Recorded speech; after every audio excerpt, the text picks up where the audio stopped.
It is Mm-hmm. about your response. The whole world can be against me. My internal world can be a beautiful one, as Yes. long as I believe in myself.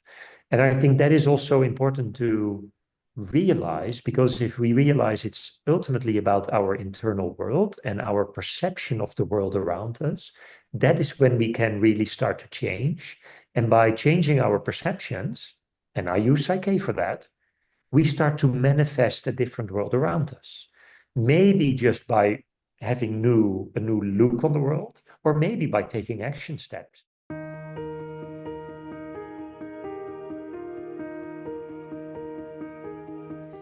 Welcome to the podcast Emotional Intelligence, your greatest asset and key to success. I'm your host, Dr. Jamie Carlaccio, coming to you from the Greater New Haven, Connecticut area. As an emotional intelligence, or EQ coach, I'm committed to helping people develop both emotional intelligence and mental fitness.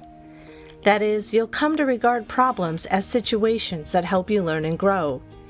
EQ is a way of being and doing in the world that enables you to develop and sustain a positive relationship with yourself and others, at home, at work, and everywhere in between.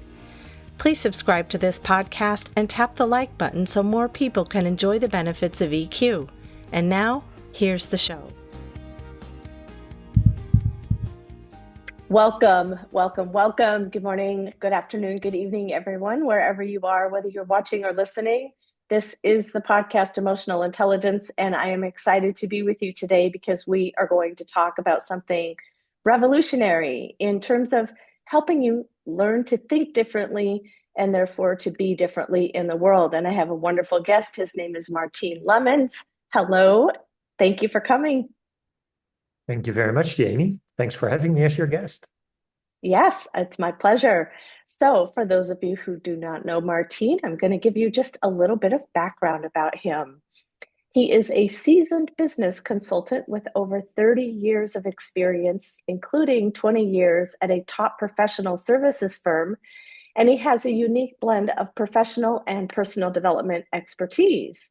His corporate career, he successfully navigated the rigorous demands of business leadership, ultimately achieving a prestigious promotion during the most challenging time of the COVID-19 pandemic. And his journey was significantly influenced by the thing that we are going to talk about today, Psych-K. It's a transformational methodology that he uses and teaches. His professional journey is characterized by his ability to balance his analytical demands of business and emotional intelligence that's required for effective leadership. And that's something I think we all need, whether you're in business or something else. Anything coupled with emotional intelligence is going to spell success. And at his firm, he was recognized for his ability to integrate feedback swiftly, a skill that he attributes to his deep engagement with Psych-K. And that method has helped him to break through personal and professional barriers, which has led to an enhanced presence and ownership in his roles. But beyond his corporate achievements, Martijn has a rich background in personal development, including education in neuro-linguistic programming. And we'll say maybe a few words about that, Martijn, so that the people who are not familiar with that will understand what that is, because that's also transformational. Transactional analysis and provocative coaching. So these diverse skills have helped him to support everyone from business leaders to individuals outside the corporate world in their personal growth and their self-realization journeys. And his approach is holistic, focusing on the inside-out transformation to handle external challenges more effectively. So thank you again for coming. I'm excited to talk about all of these things. Thank you very So much. Thank you, Jamie. first things first. Okay, so I mentioned that some people may not understand what neuro-linguistic programming is. So let's talk a little bit about what that means and how that translates into emotional intelligence. And then maybe we can segue into Psych-K. I say Psych-K, you say Psych-K, right? Yes, Psych-K, correct. So you want So me maybe to I'm start? asking you about neuro-linguistic programming. So for those people who are watching and listening who don't know a lot about it, Can you say a few words about it and how it translates into emotional intelligence? Yes, I suppose neuro-linguistic programming, or NLP as people pronounce it in short, is a psychological approach that explores the connection between neurological processes, language, and behavioral patterns. It is to me at least, I've done the practitioner of NLP. It is a process and a method that teaches you about the various parts that you consist of, that make up you as a whole human being. So it is a method that helps you understand yourself better, um, um, and therefore also helps you grow, because once you understand yourself better, you can start working on your transformation. Yeah. So when I was training as a coach, we did do a little bit of neurolinguistic programming training. And one of the things that stood out to me was this idea of really self-forgiveness. For instance, we know what we know when we know it. So helping you understand that what you might have done when you were 18, you did the best you could with what you had at that time. You did what you knew.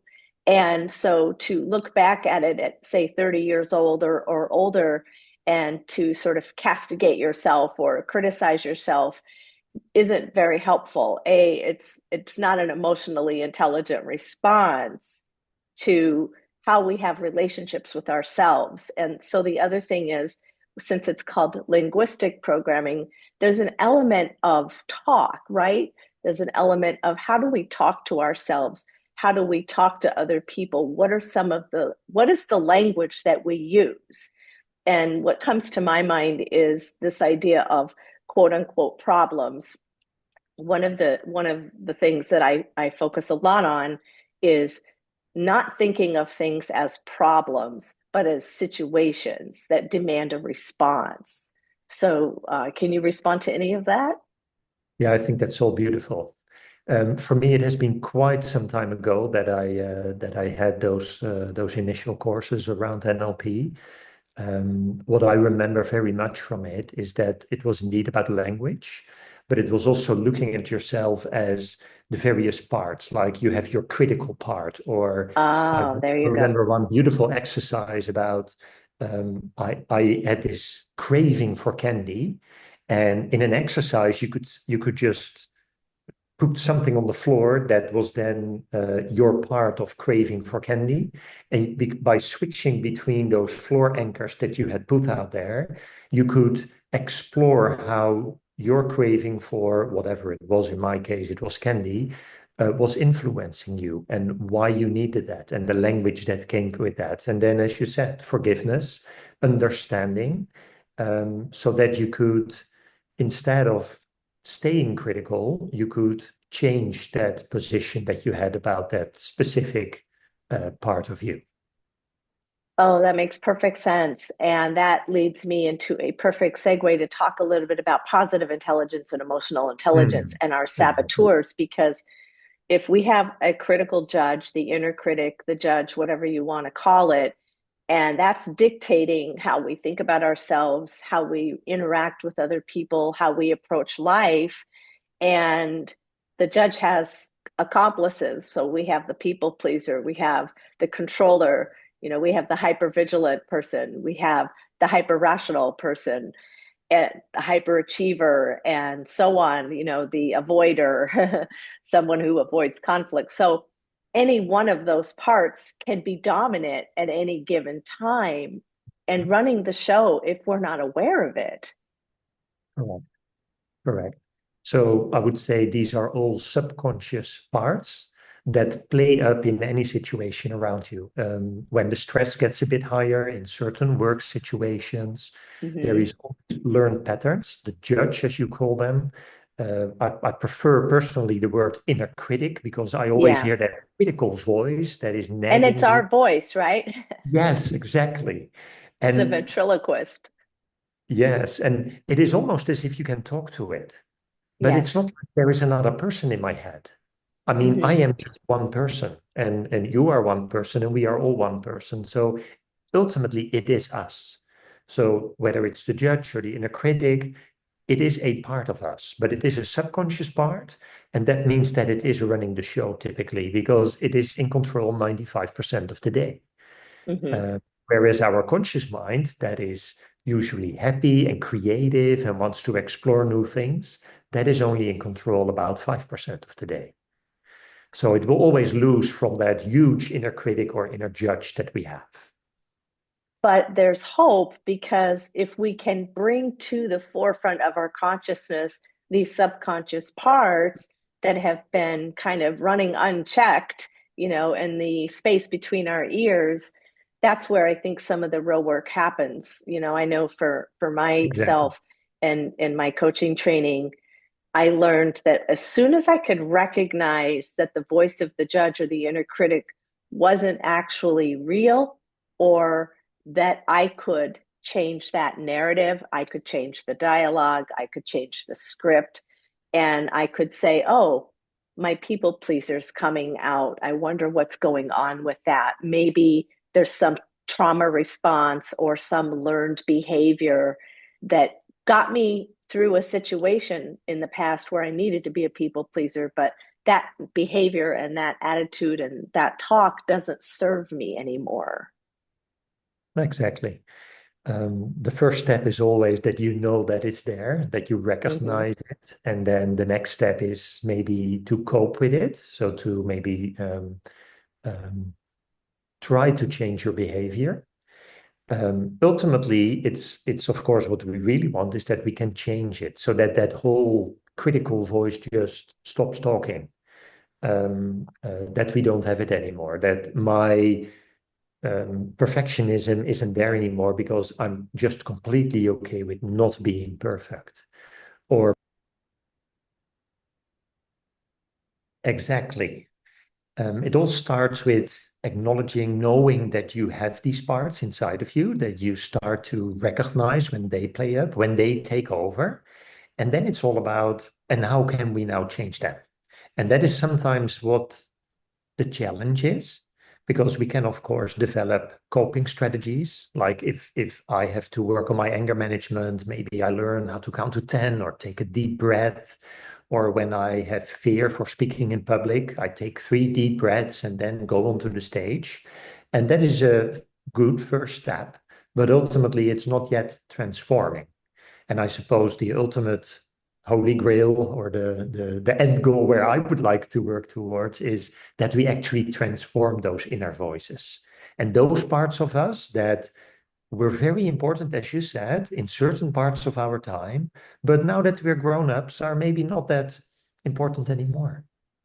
Right, right. And so one thing that struck me as you were talking about acknowledging that they exist is I have often talked about kind of befriending them. I know it sounds awfully strange to say you want to befriend your inner critic or you want to, befriend your people pleaser. But when we can acknowledge them and say, thank you, you helped me get through XYZ, or you really helped me when I was 8, or you really helped me when I was 22, or whatever, acknowledging and thanking them for the work that they did do, because they have helped you up to this point. But then there comes a time when it crosses a line, right? And then it becomes really sabotaging. And so one thing that I struggle with is anxiety. And so I acknowledge my anxiety and I say hello to it. Oh, hello, anxiety. Here you are. What are you teaching me today? What am I here to learn today? Beautiful. And it diffuses the tension between me not wanting to feel anxious and the fact that the anxiety is there. There is a beautiful poem from a Sufi mystic from a couple of centuries ago. His name is I Rumi, love that. Yes. Go and it's ahead. called The Guest Recite House. it. Yes. Yeah, yes. And it's so beautiful because he already wrote, invite them all in, whether it's grief, whether it's sorrow, whether Yes. it's Yes. sadness, whether it's fear, invite them in. They are Mhm. only here to give you a message. And once Yes. you've learned the whole message, they can disappear. So I think that's beautiful, Jamie. Exactly. Yes. And there's actually also, they're in the Zen Buddhist tradition, there's a story, and I've told it on here before, but it is along the same lines.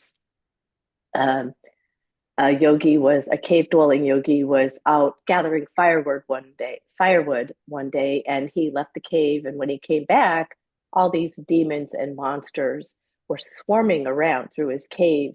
There was greed and envy and lust and anger and all the negative emotions, all the negative things that you can think of were represented by these demons. And he tried to shoo them out. Shoo, get out, get out, get out. And they just kind of looked at him like, dude, we're not leaving. And so he thought, okay, I'm going to teach him the Dharma. So he sat them all down and he started teaching the Dharma. And they just stared at him with these bug eyes. And he said, okay, clearly they're not leaving. They're not going to learn the Dharma. And I'm just going to have to accept that they're all here. So we said, okay, you're here. All but one of them left. They all just kind of trickled on out the door. And the one that left was, of course, the biggest, the baddest demon. And eventually he said, okay, you're here. I accept that you're here. He opened the demon's mouth and put his head inside as if to say, all right, you've got me. Not in a kind of lose the battle kind of a way, but as in an acceptance kind of a way. Mm. And he just gave himself up to that. And then the demon went away. And Well, so that's what Rumi is saying too, right? Yes, exactly. Now, although that might be a beautiful way, I've not been able to put my head in the demon's mouth yet because I'm not seeing them. There are technologies, there are methodologies that we can use to, as I would say, reprogram our subconscious mind, because ultimately it's all subconscious messages. Yes. Our life script is being written in the first 7 to 8 years of our lives. That is what psychologists agree on. Mm-hmm. And that means that we're fully open, but it's also the time where we learn a lot that is positive, but we also take certain decisions based on the things that happen around us that maybe later on are not so useful anymore. So if as a small child you see that, like the people pleaser, if you see that when you are very nice and you don't cry and you help and then your parents are nice to you, you Mm-hmm. think, oh, this is the way that gives me the most benefit. Mm-hmm. And now if that happens once that you need it, it's okay. But if it happens 1,000 times, you will instill that as a way of being. But pleasing people when you're 30 or 40 or 50 without ever maybe pushing back or setting boundaries for yourself, that is not healthy anymore. And that is what we like to reprogram. Because my experience, Jamie, is also that when I know I'm a people pleaser, and I was, maybe I still am, but just knowing it and acknowledging it is giving me rest inside, but it doesn't yet change my behavior. I keep pleasing people. I just now know it. Exactly. Very, That's very important okay. point. Yes, you can acknowledge it and say, oh yeah, now I know it. But where does the change occur? And that's probably where Psych-K comes in. Well, exactly. When I first encountered Psych-K, and it was my wife who had done a course or had done a workshop, and she came home and she wanted to practice. And I'm very skeptical with new methodologies and new methods. Prove yourself first before I believe. But she practiced with me, and I saw change in my life. I saw that in various fields in my life that my behavior started to change. It started to shift. It started to, in my words, become better. Maybe the people around me sometimes um, um, they had to deal with that too, because when I please less, people around me see a different person on the other side of the table when they worked with me or when we were at events or whatever. Yeah, so it really helped me to have less stress, to change all kinds of parts of myself, that inner critic, that judge. And whether it was very practical situations, like on the tennis court, where I had this behavior of letting other people win because otherwise they wouldn't like the game and they would Wow. get mad on themselves.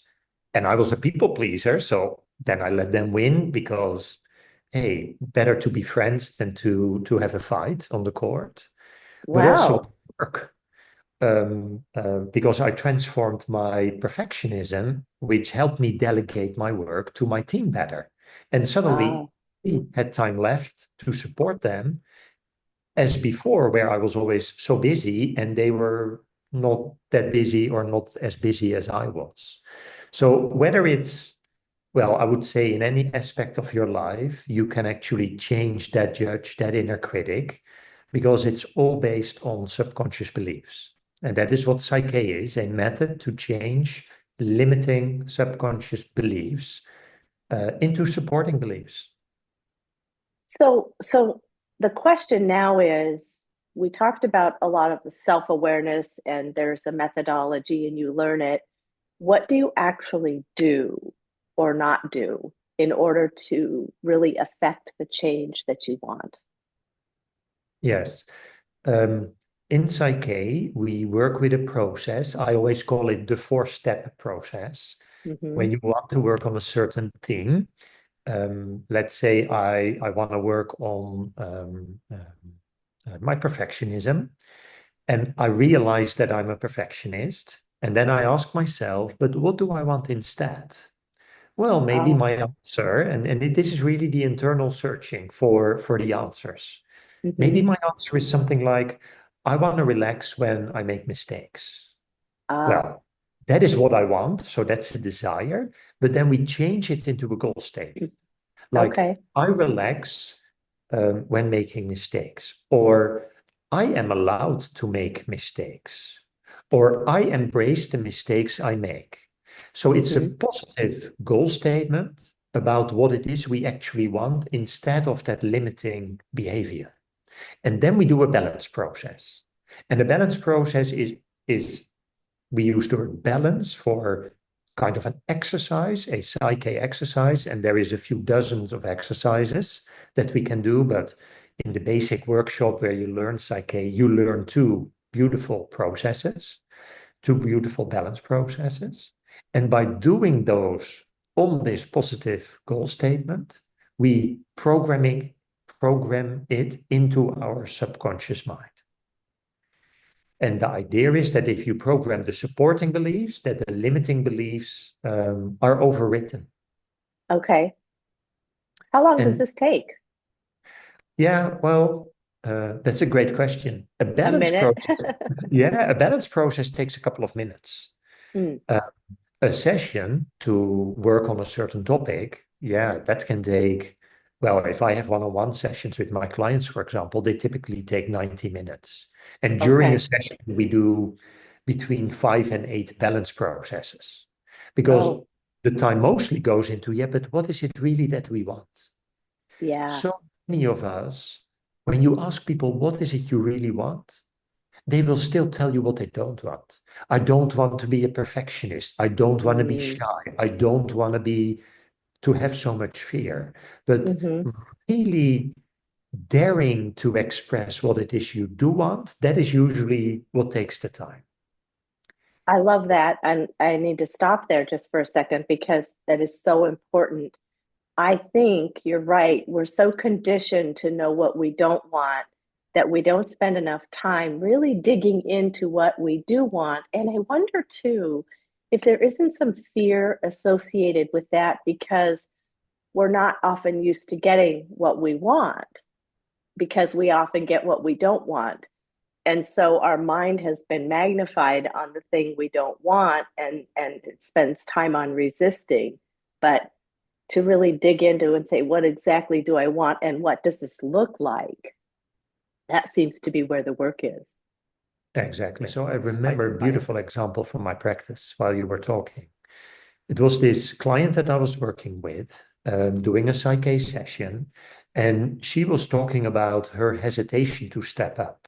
And suddenly Mm, she said something like, I always put everybody around me, and we were talking about the work, so my colleagues, I always put them on a pedestal. I put everybody on mm, a pedestal.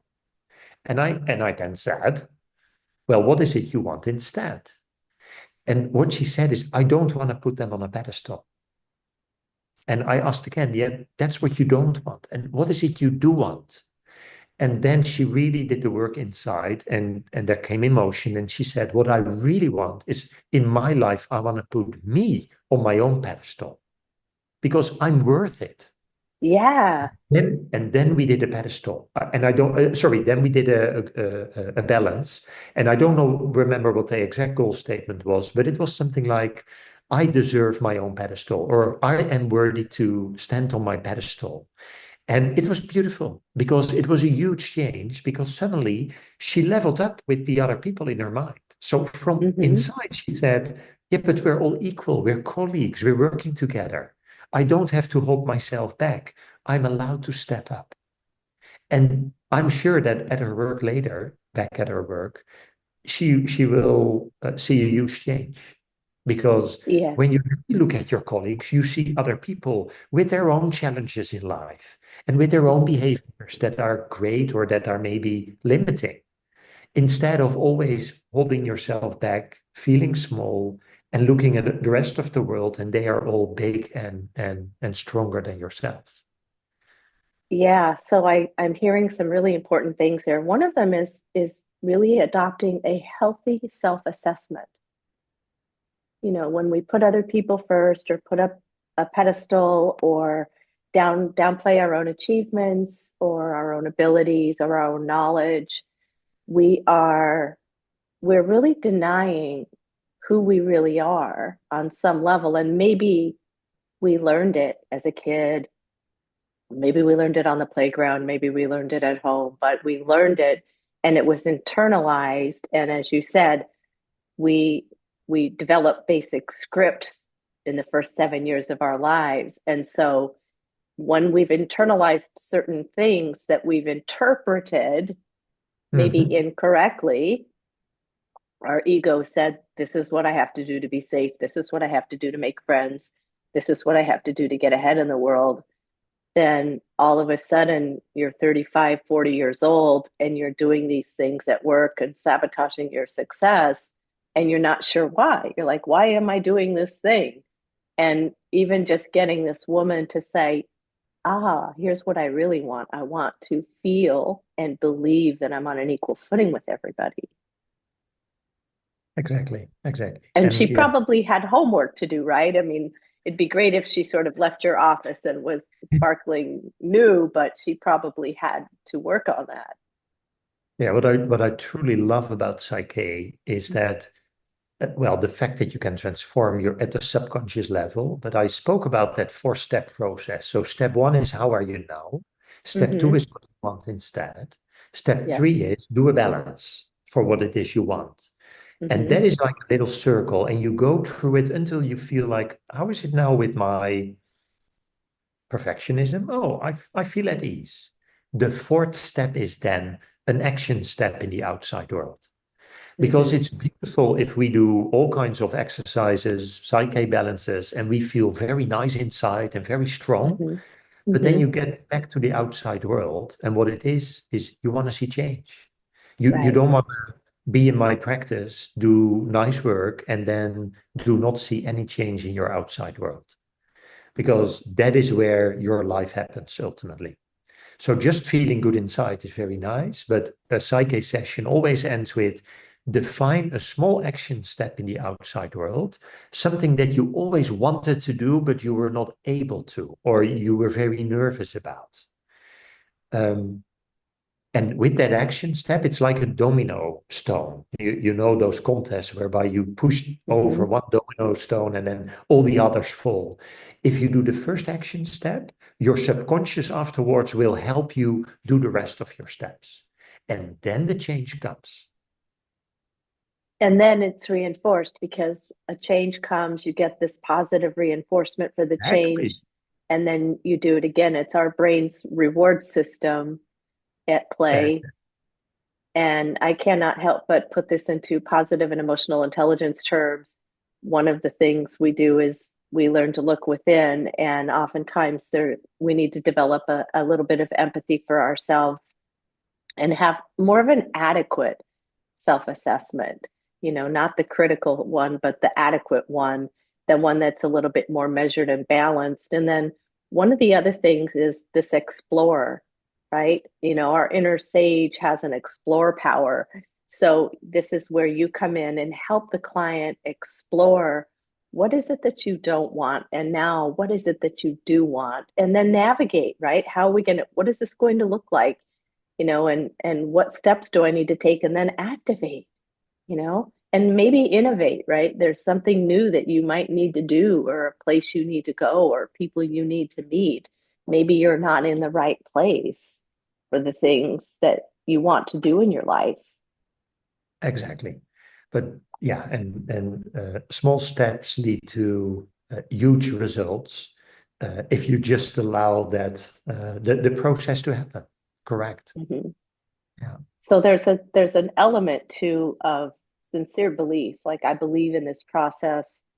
I know it works, and you can certainly bring your belief into the interaction with the client, but ultimately their willingness to do this work and believe that it works and believe in you helping them to achieve that goal is also part of it, right? Like, I don't know if you've ever dealt with skeptics that have turned some skeptics into believers, or do people kind of come to you and say, all right, I'll do whatever it takes, help me change. I've seen everything on that front, Jamie, exactly. I was a skeptic myself. And Mm-hmm. by doing a few balances with my wife facilitating, and then I saw change in my life, I thought, oh wow, something is happening. And I wanted to have more because I have always trusted my own experiences. And of course, there are people in my practice who have been sent by somebody else who Mm. have done everything already to change and they weren't able to. Some become believers. They see that it works, just like I have seen that. I have also people who are in my practice who constantly say, Martijn, this is hocus pocus. How can this be? How can this be? I don't understand it. Mm. But I see change in my life. So I keep coming because I do want to change my life. And of course, there is very objective people who only believe in what scientists say and that something is proven.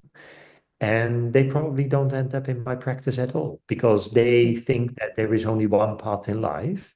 And that's fine too. We all, Mm-hmm. as well, we spoke about this poem of Rumi, we all are responsible for inviting the guests into our guest house. And we all can do that in the way we want. And some people follow the Psych-K path, some people follow other paths, and that's fine. We are all in control of our own life. Right, right. And I guess the thing to remember is that we actually have the power to make those decisions. And Exactly.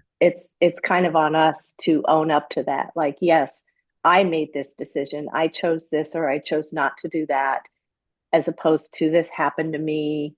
I hear and I see victim mentality all around me, as if somebody did something to so and so, because then that absolves you of responsibility. You don't have to do anything. If somebody did something to you, I heard somebody talking about violating parole, and he said, he violated me. And I said, no, no, he didn't violate you. You violated your parole and you got caught. So he did not violate you. But the way that he said it, he violated me, made it sound like he'd done absolutely nothing, and this big bad parole officer violated him. But that kind of thinking of he violated me is going to keep this person in that constant victim mode, and he's not going to be in a position to change the things that he says he wants to change. Yeah. Yeah, that brings me actually to another unique element of the Psych-K processes, which is that partner, the one you work with as a facilitator, Mm-hmm. is always in control. Partner knows what they want to change, and they have the change inside of them already. It is just about extracting the change. So Yes. I never think that I am changing other people anymore. In the past, when Mm-hmm. I was coaching people, it always felt like a heavy burden on my shoulder. Like I Mm. have to do this and I have to have a result and I have to help somebody. And these days, when somebody enters my practice and they say, I understand you can help me, I always tell them, well, let's work on you helping yourself. And I smile with that because I'm like, yeah, that's how we were raised. You go to the doctor cures you. But what if you go to the doctor for a bit of help so that you can cure yourself? Yes. Really becoming responsible and accountable for your own actions in your own life. Right. That sounds to Yeah. me a bit more powerful and more the life that I actually want to live. Right. Right. And when we feel empowered and we make those choices, we can confront the parts of ourselves that have been making maybe bad choices or not so good choices.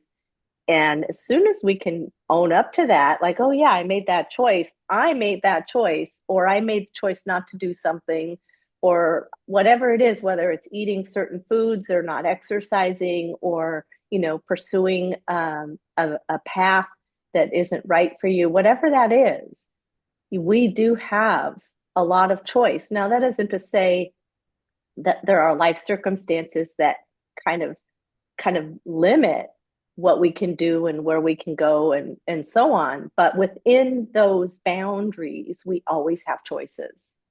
Exactly. And people can get depressed because their environment is putting stuff on top on them, or because they can't control the weather, or because their boss is ugly to them. But you always control your inner world. Yes. And I think that is what your story that you told was about the demons, and that's also what that poem is about. It is about your response. The whole world can be against me. My internal world can be a beautiful one, as Yes. long as I believe in myself. And I think that is also important to realize, because if we realize it's ultimately about our internal world and our perception of the world around us, that is when we can really start to change. And by changing our perceptions, and I use Psych-K for that, we start to manifest a different world around us. Maybe just by having a new look on the world, or maybe by taking action steps to get away from where we are. Right. Right. So it's about, there's a saying, awareness, acceptance, and action. So we need to become aware of what's going on, that we want to change, accept that here's what's going on, here's the thing, and accept our responsibility, or accept that we have the power to change it to some extent, and then taking the action. And I just love this. I love this conversation so much because you know what? We're going to be playing a song that you chose about miracles. And on some level, even though Psych-K could be said to be, doing the next right thing to achieve the result you want, on some level, it feels like a miracle. It feels like a miracle because the shift can be so profound.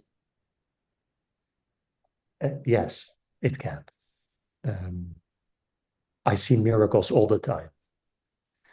So do I. So do I, in myself and in others. And I think Exactly. since I became a positive intelligence / emotional intelligence coach, I have seen seismic shifts in my life. And they have come in the form of miracles. They've come in the form of, kind of living a life of my wildest dreams. Things I didn't even know were possible have come into my life as a result of my shift in my thinking about who I am in the world and how I can contribute to society. It's easy to complain about politics. It's easy to complain about other people. It's easy to complain about your job.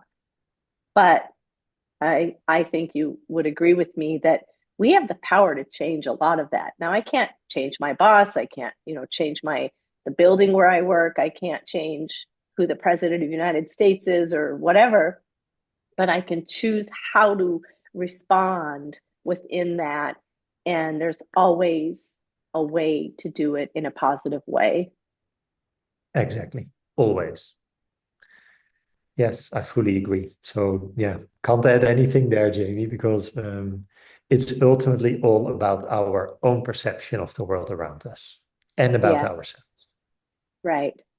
And so let's just play a snippet of a song by Sarah McLachlan that you found for us. And I'm just going to pull it up. It's not that unusual when everything is beautiful. It's just another ordinary miracle today. The sky knows when it's time to snow. Don't need to teach a seed to grow. It's just another ordinary miracle today. So copyright rules prevent me from playing too much of the song, but the idea is that if we can live our lives according to this idea that every day can be a miracle, even little ordinary things, just imagine how much brighter our outlook would be, right? Or is. Yes, our life would be much richer, much more Mm-hmm. fun, much more at peace as well. Mm-hmm. Yes. Thank you so much for coming on and sharing about Psych-K today. Is there anything, any kind of parting thoughts you want to leave us with before we go? Well, I suppose the only one is if there's any listeners or viewers that want to know more, send me a WhatsApp message, give me a call, send me an email. I love talking about the topic of self-realization by changing our subconscious mind. Yes, absolutely. Martine's information will be in the show notes. And as always, if you want to learn more about emotional intelligence and positive intelligence coaching, my information is in the show notes. I hope this resonated with you. I hope that you feel like there is the distinct chance that if you want to change your life, you can. And we will see you all at the Emotional Intelligence Gym. Exercise that emotional intelligence muscle. Please like and subscribe to this podcast. And until next time, we'll see you later. Thank you. Bye. Thank you.